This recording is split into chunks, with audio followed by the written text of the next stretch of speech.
അപ്പോൾ എനിക്കിതിൽ നിന്ന് എങ്ങനെയെങ്കിലും പുറത്ത് വരണം. ഞാൻ അതിനുവേണ്ടി ഒരുപാട് അടിയൊക്കെ കൊണ്ട് എൻ്റെ വീട്ടിലൊക്കെ വിളിച്ചപ്പോൾ വീട്ടുകാരൊക്കെ തിരിച്ച് വാന്നാണ് പറയുന്നത്.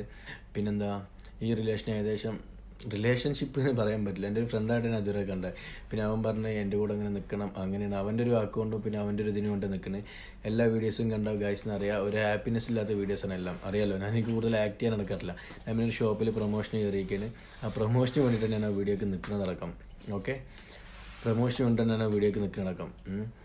പിന്നെന്താ, എനിക്ക് വേറെ ജോബൊക്കെ കിട്ടി ഞാനൊക്കെ സെറ്റായി നാട്ടിൽ പോയിട്ട് വരാറുമ്പോൾ ഇവ എൻ്റെ നാട്ടിലേക്ക് വിടില്ല. എൻ്റെ പാസ്പോർട്ടൊക്കെ വാങ്ങി വെച്ച് ഭയങ്കര ബ്ലോക്കിങ്.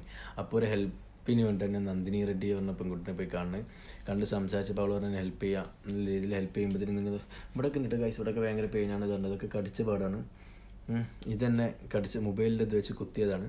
അപ്പോൾ ഇതൊക്കെ അടിക്കുമ്പോൾ ഇതൊക്കെ നെഗപ്പാടാണ് ഗൈസ്. പിന്നെന്താ, സത്യം പറഞ്ഞാൽ 3 മിനിറ്റ് ഉള്ളൂ വീഡിയോ, ഫുള്ളായി സംസാരിക്കാൻ പറ്റില്ല. ഞാൻ അടുത്ത എന്തായാലും ഇതിനെക്കുറിച്ച് ഡീറ്റെയിൽ ആയിട്ട് പറയുന്നതാണ്. ഓക്കെ.